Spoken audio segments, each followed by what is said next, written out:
شروع کرتے ہیں اللہ کے بابرکت نام سے جو بڑا مہربان اور نہایت رحم والا ہے۔ تمام تعریفیں میرے اللہ رب العزت کے لیے ہیں۔ السلام علیکم لسنرز، میں ہوں آپ لوگوں کی host Nausheen. Welcome to my channel خوفناک کہانیاں آفیشیل۔ میں امید کرتی ہوں آپ سب لوگ خیریت سے ہوں گے، جہاں ہوں گے خوش ہوں گے۔ آج آپ لوگوں کے لیے میں بہت دلچسپ خوفناک کہانیاں لائی ہوں جنہیں آپ لوگ بہت پسند کریں گے۔ سلسلہ شروع کرتے ہیں آج کی خوفناک کہانیوں کا۔ بڑھتے ہیں آج کی پہلی خوفناک کہانی کی طرف۔ یہ خوفناک کہانی محسن شیئر کر رہے ہیں ڈی جی خان سے۔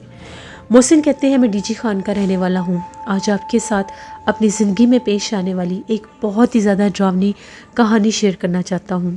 آج سے 12 سال پہلے کی بات ہے۔ میں نے ایک ورک شاپ کے اوپر ایز اے میکینک کام شروع کیا۔ وہاں پر کام کرتے کرتے ایک دن بہت زیادہ دیر ہو گئی۔ سردیوں کا موسم تھا۔ موسٹلی سردیوں میں 8 بجے تک ہم لوگ ورک شاپ بند کر دیا کرتے تھے، لیکن وہاں پر کام کے برڈن کی وجہ سے آج مجھے دیر ہوگی اور 9 بج گئے۔ میرا گھر جو تھا وہ کافی دور تھا اور اس دن میں گھر سے سائیکل بھی لانا بھول گیا تھا۔ جیسے میں نے وہاں سے واپس جانا شروع کیا تو میں ایک سڑک سے گزر رہا تھا۔ سڑک کافی زیادہ لمبی تھی اور میں کام کر کر کے تھکا ہوا تھا، مجھ سے چلا بھی نہیں جا رہا تھا۔ میں نے سوچا کہ ابھی یہاں سے کوئی رکشہ وغیرہ گزرے گا تو میں اس میں بیٹھ کر گھر چلا جاؤں گا۔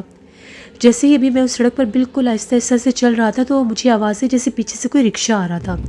میں نے اس کو رکنے کا اشارہ کیا تو وہ ایک آدمی تھا۔ میں نے اس سے کہا کہ مجھے فلاں فلاں جگہ پر جانا ہے تو مجھے چھوڑ دو۔ اس نے کہا ٹھیک ہے بیٹھ جاؤ، لیکن راستے میں مجھے ایک کام ہے، میں نے وہ کام کرنا ہے، اس کے بعد میں تمہیں تمہارے گھر چھوڑ دوں گا۔ میں نے اس سے کہا کہ ٹھیک ہے کوئی بات نہیں۔ میں اس کے رکشے میں بیٹھ گیا۔ جیسے میں اس آدمی کے رکشے میں بیٹھا، میں اس کو دیکھ کر مجھے سمجھ نہیں آ رہی تھی کہ یہ کون ہے کون نہیں۔ جیسے وہ بہت زیادہ غصے میں تھا، پتہ نہیں اس کی آنکھوں کو دیکھ کر عجیب سا لگ رہا تھا۔ اس کی آنکھیں بہت زیادہ ریڈ ہوئی ہوئی تھیں، بہت زیادہ اس کے چہرے کا رنگ بھی بہت زیادہ کالا تھا۔ میں نے ان باتوں پر غور نہیں کیا، سردی زیادہ تھی، میں بس یہ چاہتا تھا کہ میں جلد از جلد گھر پہنچ جاؤں۔ اس کے رکشے میں سے بہت عجیب و غریب طرح کی اسمیل بھی آ رہی تھی۔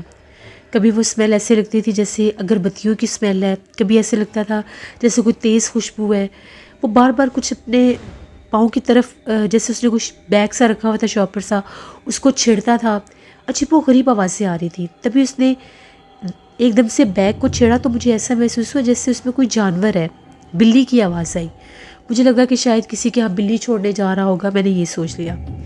تبھی وہ رکشہ لے کر ایک سائڈ پر ٹرن ہوا۔ بالکل سنسان سڑک تھی وہ سڑک جاتی تھی قبرستان کی طرف۔ میں نے اسے کہا کہ بھائی کس طرف آپ کو کام ہے؟ اس نے میری کسی بات کا جواب نہیں دیا۔ 2 دفعہ پوچھا، دونوں دفعہ بس اس نے مجھے جب شیشے میں دیکھا تو جیسے وہ گھور رہا تھا۔ میں چپ کر گیا۔ اب میں اور کر بھی کیا سکتا تھا۔ خیر وہ رکشے کو لے کر اس قبرستان کی طرف چلا گیا۔ اب وہاں سے تقریباً 9:30 بجے کا ٹائم ہو گیا تھا۔ اس نے یہ کہا کہ بس میں ابھی آ رہا ہوں۔ اس نے وہ بڑا سا شاپر اٹھایا، بلیک کلر کا شاپر تھا، اس میں بلی بھی تھی اور ایسا لگ رہا تھا کہ بلی کے علاوہ کوئی اور سامان بھی ہے۔ بلی جیسے نکلنے کی کوشش کر رہی تھی۔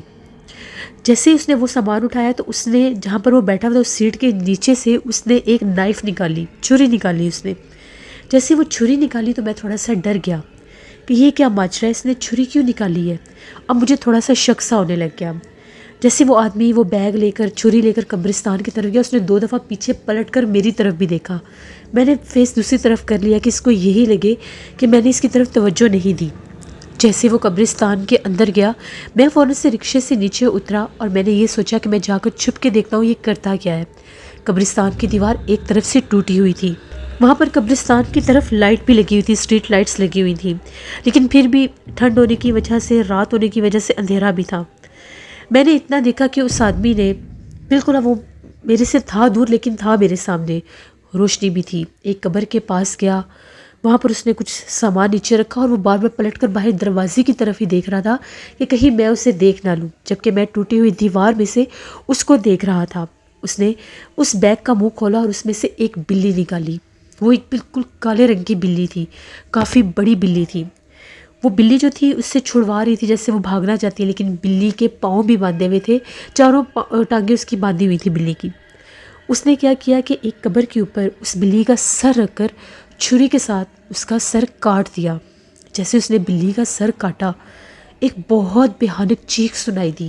اب وہ بلی کی چیخ تھی یا کس کی تھی مجھے کچھ سمجھ نہیں، میں بہت زیادہ خوف زدہ ہو گیا۔ وہ آدمی جو تھا اس نے جب وہ بلی کا سر کاٹا تو بلی کا سر لے کر اس میں سے خون کے قطرے جو تھے اس قبر کے اوپر پھینکنے لگ گیا، اور بلی کا دھڑ سے بھی جو خون بہہ رہا تھا وہ بھی اس قبر کے اوپر پھینکنے لگ گیا۔ اس کے بعد وہ جو مردہ بلی تھی اس کا سر اس نے ایک طرف پھینک دیا اور اس کا دھڑ اس نے ایک طرف پھینک دیا۔ اتنا خوفناک منظر میں اپنی آنکھوں سے دیکھ رہا تھا۔ پھر اس نے وہ جو بیگ نیچے رکھا ہوا تھا اس میں سے کینڈلز نکالی، اگربتیاں نکالی، وہ وہاں پر ان کو جلانے لگ گیا۔ جیسے اس نے وہاں پر ان کو جلانا شروع کیا، قبر کے ارد گرد بہت زیادہ دھواں سا پھیلنے لگ گیا، اور ایسا محسوس ہوا جیسے کوئی کالے رنگ کی پرچھائی اس دھوئے میں سے بن کر ایک بڑا سا وجود سامنے بالکل قبر کے پاس کھڑا ہو گیا۔ اس کی آنکھیں جل رہی تھیں۔ یہ منظر دیکھنے کی دیر تھی، میری حالت اتنی غیر ہوئی کہ میں نے وہاں سے بھاگنا شروع کر دیا۔ میری آواز بھی نہیں نکل رہی تھی، مجھے نہیں پتا کہ میں کس سڑک پر بھاگا، کس طرف گیا۔ میں اتنا بھاگا کہ مجھے ایسا خوف آ رہا تھا کہیں وہ آدمی میرا بھی یہ حال نہ کرے جو اس نے اس بلی کا کیا ہے۔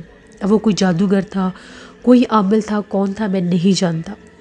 وہاں سے میں بھاگتا بہت دور نکل آیا، مجھے علاقے کا بھی نہیں پتہ لگ رہا تھا میں کس طرف آیا ہوں۔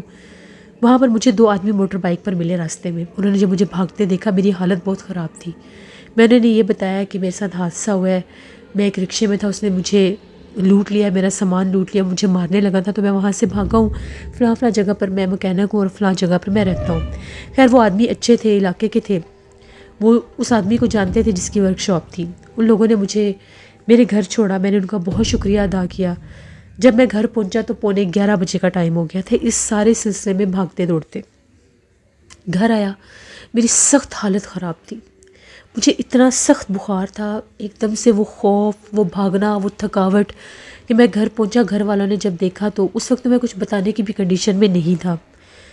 مجھے آتے ساتھ ہی وامٹنگ سٹارٹ ہو گئی، بہت میری طبیعت خراب۔ گھر والے، امی ابو بہن بھائی سب بہت پریشان ہو گئے کہ پتہ نہیں اس کو کیا ہو گیا ہے۔ خیر جو بھی چائے وغیرہ فوراً بنا کر دی کہ اس کی کچھ طبیعت نارمل ہو۔ تقریباً 1 گھنٹہ گزرا مجھے کچھ نارمل ہونے میں، تو میں نے ان لوگوں کو ساری بات بتائی کہ اس طرح سے میرے ساتھ یہ حادثہ ہوا ہے، تو میری طبیعت بہت سا خراب ہے، میں وہاں سے بھاگا ہوں، شکر ہے میری جان بچ گئی ہے، پتہ نہیں وہ میرے ساتھ کیا کرتا۔ 2-3 دن میں کام پر بھی نہیں جا سکا۔ جو میرا آنر تھا ورک شاپ کا، اس کو میں نے بتا دیا، اس نے کہا کوئی بات نہیں۔ 2-3 دن میں بہت خوف زدہ رہا، مجھے خوف آتا تھا، مجھے کوئی چیز سونے نہیں دیتی تھی، میں جب بھی سوتا تھا وہ سارا منظر، وہ ڈراؤنا خواب بن کے میری آنکھوں کے سامنے آ جاتا تھا۔ تیسرا دن تھا تو میں چھت کے اوپر گیا سونے کے لیے، دھوپ تھی، دھوپ میں سوتا تھا میں اتنی گہری نیند میں سویا کہ عصر کی بھی اذان گزر گئی، عصر کے بعد کا ٹائم ہو گیا۔ امی نے مجھے کہیں آواز دی کہ بس کرو، اب مغرب ہونے والی ہے، نیچے آ جاؤ۔ امی کی آواز جب میں نے سنی تو مجھے تھوڑی سی ایسے لگا کہ میری آنکھ کھلی ہے۔ امی سیڑھیوں میں کھڑی ہو کر مجھے آوازیں دے رہی تھیں، میں نے انہیں اتنا بھی کہا کہ میں آ رہا ہوں، لیکن میں پھر بھی نیند میں ہی تھا۔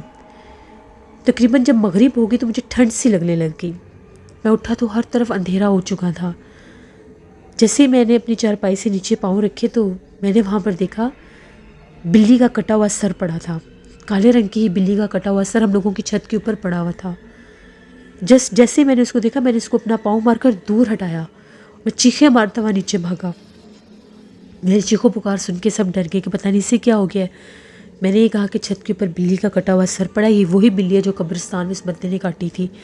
اب میں اور خوف زدہ کہ یہ یہاں پر کیسے آ گئی۔ گھر والے بھی ڈر گئے، ابو فوراً سے اوپر بھاگے، ٹارچ لے کر گئے، پورا چھت چھان مارا، کہیں بلی کا کٹا ہوا سر نہیں تھا۔ ابو نے کہا یہ ڈر گیا ہے، اس کو کوئی ایسی چیز نظر آئی ہے، لیکن وہاں پر تو کچھ بھی نہیں ہے۔ اب مغرب ہو چکی تھی، عشاء تک امام صاحب کے پاس مجھے لے کر گئے، امام صاحب نے مجھے دم کیا، میں نے انہیں ساری بات بتائی۔ امام صاحب نے جب پوری بات سنی، اس کا حلیہ بتایا، تو امام صاحب کا یہ کہنا تھا کہ وہ کوئی جادوگر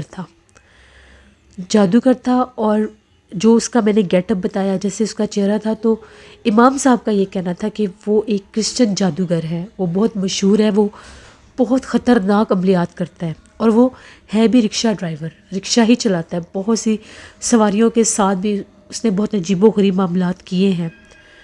اگر تم وہاں سے نہ بھاگتے تو وہ تم پر بھی کوئی عمل کرنے کی کوشش کرتا ہے، کیونکہ جو اس کے عملیات کے بارے میں جان جاتا ہے وہ اس آدمی کا دماغ معاف کرنے کے لیے اس پر عملیات کرتا ہے۔ اس نے 2 نوجوان لڑکوں کا اسی طرح سے اس نے ان کے اوپر کالا جادو کر کے عمل کر کے ان کا دماغ ہی پلٹ دیے تھے. انہوں نے بھی اس کو عمل کرتے دیکھ لیا تھا.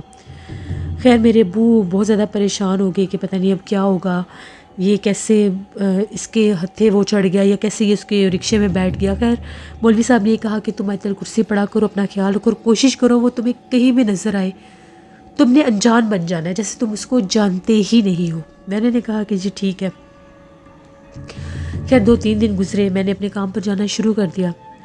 ایک دفعہ کی بات ہے، مغرب کا ہی ٹائم تھا. ہم لوگوں کے ورک شاپ کے اوپر وہی رکشہ آیا، وہی آدمی رکشہ لے کر آیا. میں نے تو اس کا چہرہ دیکھا ہوا تھا، میں نے اسے پہچان لیا، اس نے مجھے نہیں پہچانا. اس کو دیکھ کر میرے حواس سے اڑ گئے، جیسے میرے ہاتھ پاؤں ٹھنڈے ہو گئے ہیں. جو آنر تھا اس نے مجھے یہ کہا کہ اس کا رکشہ چیک کرو، اس کو کیا مسئلہ ہے. اب میں بہانہ بناؤں کہ میں نے تو اس کا رکشہ چیک نہیں کرنا، میری طبیعت ٹھیک نہیں ہے. اس نے جب میری حالت دیکھی تو مجھے پاس آیا اور مجھے یہ کہنے لگا تم مجھے جانتے ہو، تم مجھے دیکھے لگ رہے ہو. میں نے اسے کہا نہیں میں تمہیں نہیں جانتا، میری تو طبیعت ٹھیک نہیں، مجھے بخار ہے. خیر اس نے یہ کہا کہ تمہارے لیے اچھا ہے کہ تم مجھے نہ ہی جانو. اس طرح سے اس نے ورڈ بھی بولے. خیر مجھے آنر نے یہ کہا کہ چلو میں تمہارے ساتھ دیکھتا ہوں اور ہم لوگ دونوں دیکھتے ہیں کہ اس کے رکشے میں پرابلم کیا ہے. ہم لوگوں نے اس کا رکشہ دیکھنا شروع کر دیا. جیسے ہم لوگ اس کا رکشہ دیکھ رہے تھے وہ جا کر بالکل اندھیرے میں ایک کرسی پر بیٹھ گیا. ورک شاپ کے پاس کچھ چیئرز بھی رکھی ہوئی تھیں، وہاں پر جا کر وہ بیٹھ گیا. اب میں اور میرے ساتھ جو آنر تھا ہم لوگ اس کا رکشہ دیکھ رہے تھے. جیسے ہی اس کی وہ سیٹ اٹھائی، وہ انجن وغیرہ دیکھنا تھا سارا، تو ایک سائڈ پر ایک باکس پڑا تھا. وہ جیسے ہی وہ میرا اس کو بازو لگا وہ نیچے گرا، اس میں سے اتنی گندی اسمیل تھی اور اس میں عجیب و غریب طرح کی ہڈیاں تھیں، کھوپڑیاں تھیں. میں نے خود دیکھی وہ دیکھنے کی دیر تھی. میں بہت ڈر گیا کہ کہیں اس کو پتہ نہ چل جائے میں نے یہ باکس دیکھ لیا. میں نے جلدی سے اس باکس کو بند کیا، وہیں پر رکھ دیا. آنر نے پوچھا کیا ہوا ہے، کیا دیکھ لیا تم نے، کیا چھپا رہے ہو. میں نے کہا کہ چھپا کچھ نہیں رہا، یہ کچھ سامان پڑا تھا. اتنے میں وہ بھاگتا آیا اور آ کر یہ کہنے لگا کہ میرے سامان کو مت چھیڑنا. وہ جو آنر تھا اس نے یہ کہا کہ اگر آپ کا کوئی سامان پڑا ہے تو آپ اٹھا لیں، ہمیں یہ سارا انجن کھول کر چیک کرنا پڑے گا. اس نے وہ باکس اٹھایا اور اٹھا کر جا کر بیٹھ گیا وہاں پر. اب ہم لوگ وہ ٹھیک کر رہے تھے. جیسے اس کا وہ رکشہ وغیرہ ٹھیک کیا، انجن میں کچھ پرابلم تھا وہ سیٹ کیا، بند کیا، تو میری نظر اس کے چہرے پر پڑی. اس کی آنکھیں ایسی تھیں جیسے جانوروں کی آنکھیں ہوتی ہیں اور وہ کچھ پڑھ رہا تھا. میں نے خود دیکھا ہے، وہ کچھ پڑھ رہا تھا اور اس کی آنکھیں چمک رہی تھیں. میں دیکھ کر بہت زیادہ ڈر گیا. تبھی میں نے اپنا چہرہ ہی دوسری طرف کر لیا. وہ آیا، اس نے جو آنر تھا اس کو پیسے دیے. جیسے وہ پاس آیا میں وہاں سے اندر چلا گیا ورک شاپ کے اندر، اس طرح سے کہ جیسے وہاں پر واش روم تھا میں واش روم کی طرف چلا گیا. جیسے ہی وہ رکشہ لے کر وہاں سے گیا مجھے کچھ سکون کا سانس آیا، میں باہر آیا. اس کے بعد ایک دفعہ وہ دوبارہ ہم لوگوں کے ورک شاپ پر آیا تھا، بہت گھبرایا ہوا تھا اور پتہ نہیں اسے کیا ہوا تھا. اس کے رکشے کا ٹائر پنکچر ہو گیا تھا تو وہ اپنا دوبارہ سے وہ ٹھیک کروانے کے لیے آیا تھا. تب بھی میں اس کو دیکھ کر چھپ گیا تھا، مجھے سے اتنا خوف آتا تھا. بہت سے لوگ مجھے ملے جن لوگوں نے مجھے اس کے قصے سنائے. وہ ایک جادوگر تھا اور اتنا بھیانک اس کا چہرہ تھا، شیطانی عملیات کر کے اس کا چہرہ بھی ویسے ہی ہو گیا تھا. یہ میری زندگی کی ایک کہانی ہے جسے میں کبھی بھی نہیں بھول سکتا، نہ وہ رات بھول سکتا ہوں، نہ جیسے اس نے میرے سامنے اس بلی کو کاٹا اور قبرستان کا وہ جو منظر تھا میں اسے کبھی بھی نہیں بھول سکتا. ایسے ہی لوگ ہیں جن کی وجہ سے قبرستانوں میں جنات، آفتیں، چڑیلیں آ جاتی ہیں اور پھر وہ لوگوں کو نقصان پہنچاتے ہیں. کبھی بھی کسی قبرستان میں کوئی آسیب، کوئی سایہ جنات نہیں ہوتا، لیکن ایسے جادوگر، ایسے لوگ جو وہاں پر جا کر عملیات کرتے ہیں، جو وہاں پر جا کر جادو ٹونے کرتے ہیں، ان کی وجہ سے وہاں پر پھر جنات آ جاتے ہیں جو بعد میں معصوم لوگوں کو ڈراتے ہیں، نقصان پہنچاتے ہیں. اکثر لوگ قبرستان میں جاتے ہیں تو وہ ڈر جاتے ہیں. اس کے بعد اس قبرستان میں بھی بہت زیادہ جنات آ گئے تھے. وہاں پر بھی گورکن خود بتاتا تھا کہ رات بھر کسی کے رونے کی آوازیں آتی ہیں. پتہ نہیں وہ کس کی قبر تھی جہاں پر اس نے وہ عمل کیا، وہ کون تھا جس کی قبر پر وہ گیا اور اس نے وہاں پر وہ کیوں کیا، وہ بلی کاٹ کر خون کیوں پھینکا. جب میں بعد میں جان بوجھ کر میں اس گورکن کے پاس گیا، میں نے اس سے پوچھا کہ یہاں پر اس قبرستان کے کیا معاملات ہیں، ہم لوگوں کے کسی جاننے والے کی یہاں پر قبر تھی، مجھے مل نہیں رہی، میں صرف وہاں پر دیکھنا چاہتا تھا. تو اس نے مجھے یہ کہا کہ شام کو یہاں پر بالکل بھی مت جانا، کیونکہ اس قبرستان میں کچھ عرصے سے، یعنی جب سے وہ حادثہ ہوا کچھ عرصے سے اس قبرستان میں رات بھر رونے کی آوازیں آتی ہیں. میں آ کر جب دیکھتا ہوں تو مجھے یہاں پر نظر کچھ بھی نہیں آتا.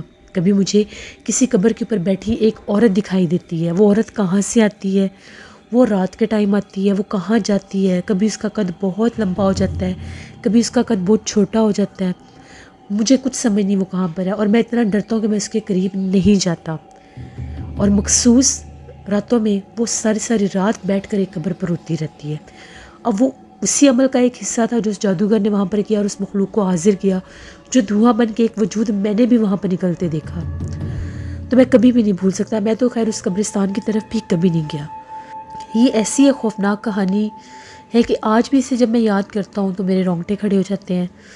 میں نے بہت عرصہ اس ورک شاپ پر کام کیا، لیکن جب وہ دوسری دفعہ آیا تھا اس کے بعد میں نے وہ ورک شاپ چھوڑ دی تھی۔ میں نے خود اپنے گھر کے پاس ایک چھوٹی سی شاپ بنا لی تھی، جتنا بھی اپنا ایکسپیرینس تھا، کام سیکھا تھا، اپنی ورک شاپ بنا لی، کیونکہ وہاں کے جو علاقے کے لوگ تھے وہی میرے پاس آتے تھے، وہ دور کے کسی علاقے کا تھا، اور اس قبرستان کے جو معاملات تھے وہ بھی کس وجہ سے تھے میں کسی کو بتا نہیں سکتا تھا۔ مجھے یہ ڈر تھا کہ اگر میں نے کسی کو بتایا تو کہیں وہ میرے تک نہ پہنچ جائے۔ یہ ایک سٹوری تھی جو میں نے آپ کے ساتھ شیئر کی۔ بہت شکریہ محسن آپ کا۔ جس سے یہ تھی آج کی ایک خوفناک کہانی۔ اپنا فیڈ بیک مجھے ضرور دیں، آپ لوگوں کو کیسی لگی۔ آپ لوگ بھی اپنی خوفناک کہانیاں شیئر کر سکتے ہیں ڈسکرپشن باکس میں دیے گئے ای میل آئی ڈی nushirwil57@gmail.com پر۔ اس کے علاوہ آپ لوگ مجھے کمنٹ باکس میں بھی سٹوری شیئر کر سکتے ہیں۔ ہارر سٹوریز آفیشیل پر میں کل سٹوری آن ایئر کروں گی۔ وقاص احمد کی بھی سٹوری آئی ہوئی ہے جو کل آن ایئر کروں گی، ضرور وزٹ کریے گا، آپ لوگوں کو بہت پسند آئے گی۔ نوشین وائس آفیشیل پر بھی میں ولاگ آن ایئر کروں گی، اس کو بھی وزٹ کرنا ہے۔ نیلا وائس آفیشیل میری سسٹر کا چینل ہے، ان کو بھی جا کر سبسکرائب کریں اینڈ سپورٹ کریں۔ اپنا بہت سا خیال رکھیے گا۔ Thank you for watching, stay blessed, اللہ نگہبان۔